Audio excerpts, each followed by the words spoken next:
Chronique avec notre courtier immobilier préféré, Jean-François Jarry. Oh que Du... oui. Ah oui, que oui. Du groupe Sutton Synergie, c'est la chronique La maison de mes rêves. Parle-nous de la maison de mes rêves. Est-ce que tu en vois passer à longueur de semaine, les maisons? Oui, beaucoup, beaucoup.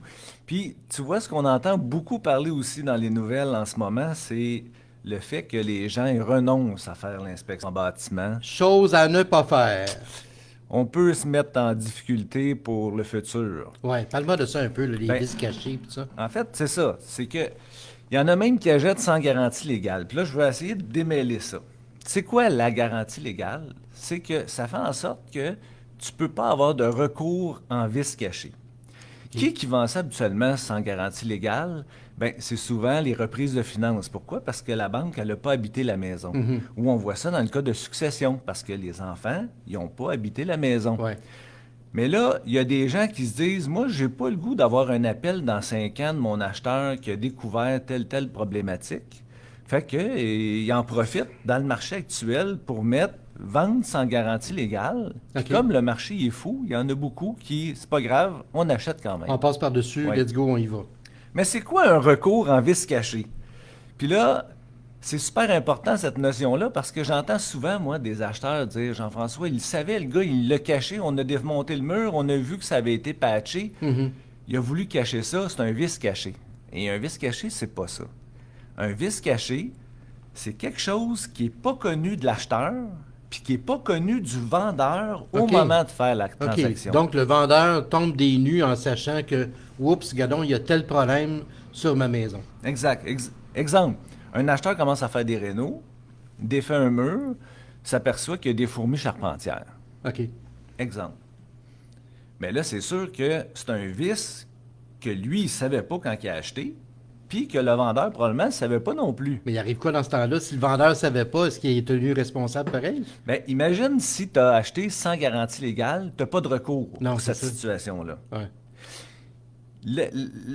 La difficulté là-dedans, c'est que c'est l'acheteur de la maison qui découvre ça, qui a le fardeau de la preuve. C'est lui qui doit dire à la cour, si ça se rend là, OK. que le vendeur, que le vendeur, il a une responsabilité là-dedans parce que c'est un fait qui est arrivé au moment où lui, il était propriétaire. C'est ça. Les fourmis étaient là, ils ne savaient peut-être pas, mais ils étaient quand même là. Exact, OK. exact. Puis ça, c'est l'acheteur qui est rendu propriétaire qui doit justement arriver à la cour puis démontrer ça avec des experts. C'est un peu compliqué.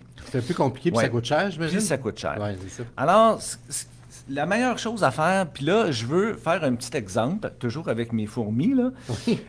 Qu'est-ce qu'on doit faire dans le cas où le vendeur reçoit une mise en demeure 5 ans après?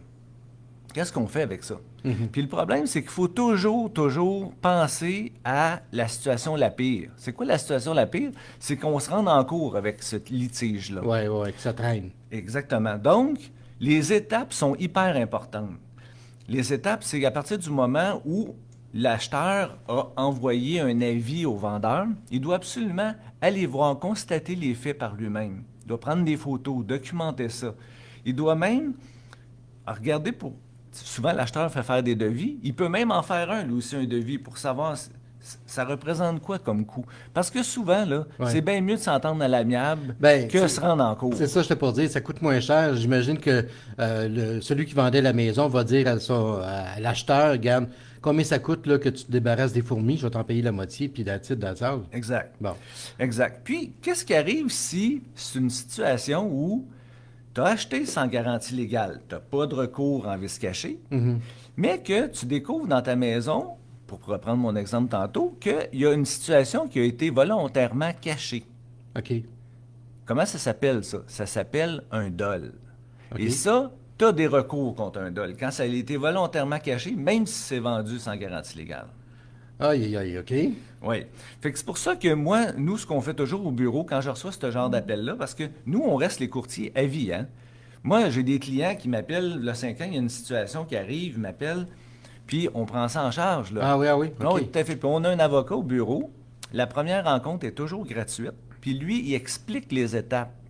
Comment fonctionner, qu'est-ce qu'on doit faire, c'est quoi les étapes à suivre. OK. Puis la dernière chose à faire, c'est de ne pas s'en occuper et de dire, ah, c'est pas grave. Ça, il n'y a rien de pire que ça parce que Après ça, quand tu es devant le juge, ben, la première question, c'est OK, avez-vous répondu? Avez-vous été voir? Oui, c'est Tu ça. comprends? Qu'est-ce que vous avez fait? Exact. Puis en ce moment, il y a des gens qui renoncent à l'inspection en bâtiment. Imaginez-vous en cours. Première question, avez-vous fait inspecter la maison? Et là, les gens vont répondre non, on a renoncé parce qu'on était trop pressé, on la voulait trop, cette maison-là. Exact. Ouais, Puis c'est là, ça. ils doivent essayer de prouver avec des experts que même s'il y avait eu une inspection en bâtiment, qu'ils n'auraient pu jamais voir la problématique qu'il y a dans la maison, tu sais. Ouais, Fait ouais. que là, ça te prend des experts. Puis ces experts-là, là, c'est pas gratuit. Je répète, il faut tout le temps s'imaginer la situation la pire. Ouais, ouais, c'est ça. D'où c'est important de les appels téléphoniques. Là, on fait des courriels, on fait des textos, on peut imprimer ça, on regarde ça dans notre dossier, les étapes qu'on a faites. OK, je vais aller vérifier ta maison telle journée, telle date. Tu essaies de le faire par écrit. Comme ça, tu mets ça dans ton dossier pour te protéger. Mais vaut mieux régler ça avant. Moi, je le vois là, dans des dossiers, là, c'est bien plus facile de dire, OK, bon, il est arrivé ça, OK, parfait, combien ça coûte? Mhm. Puis d'essayer de s'entendre sur une partie, la partie financière, mais c'est hyper important. Maintenant, du côté de l'acheteur, quand il découvre ça, là, Ouais. à moins là, que ça soit de l'eau là, qui coule là, dans la maison, puis que c'est hyper urgent, là, c'est important, là aussi, les étapes. Il doit laisser la chance au vendeur de venir constater c'est quoi la problématique. OK. Il faut qu'il laisse la chance au vendeur de pouvoir voir s'il peut pas faire quelque chose de son côté. Ouais, ouais. Il y a un problème, passe dans la maison, puis on va en parler, Ben puis oui. on va voir. Tu sais, il y en a qui réparent tout de suite, puis ils prennent des photos, puis voici, ça a coûté tant, tu me dois tant, tu sais. Ouais, ouais. C'est pas comme ça que ça fonctionne. C'est important aussi de... Quand il arrive une situation comme ça, moi je le dis tout le temps, au bureau, nous, on a un avocat, puis la première heure est gratuite. Fait que ça peut être juste un appel, ça peut être se déplacer, aller le rencontrer, Ouais. pour justement suivre correctement les étapes. C'est L'im- hyper important. L'importance d'avoir un courtier, effectivement, pour nous conseiller, parce que souvent, écoute, c'est tellement gros, puis c'est pas simple, là. T'achètes pas de maison comme t'achètes un barbecue dans une grande surface, là, Oui. tu sais. Oui, puis moi, ce que je dis à mes clients, c'est que je reste. Tu sais, tu as souvent le même dentiste une partie de ta vie, Ouais, là. ouais, ouais. Bon, ben moi, c'est pareil. Moi, je veux dire, tu as une question, t'es pas sûr. Même pour les. Là, c'est même souvent, j'ai un appel, c'est bon, ben écoute, c'est les enfants, là, ils vivent telle problématique. Puis, fait que. Fait que c'est ça. Puis là, je voulais te parler de quelque chose qui va. Un nouveau listing. OK? OK, OK. On prend les photos lundi. Puis ça va être vraiment diffusé là, à partir de mardi. Une super belle maison à Blainville. OK. 4 chambres, possibilité de 5.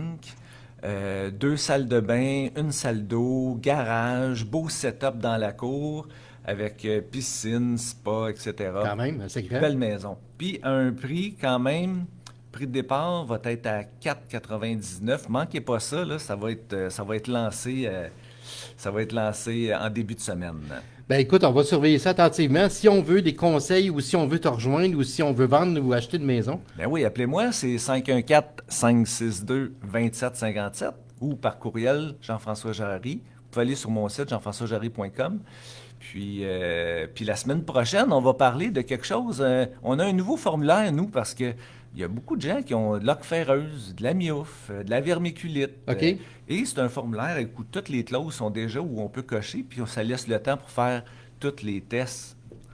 Fait que voilà. Excellent. Ben, Jean-François Jarry, c'est toujours un plaisir. Bonne journée, on se retrouve bientôt. À bientôt! Merci.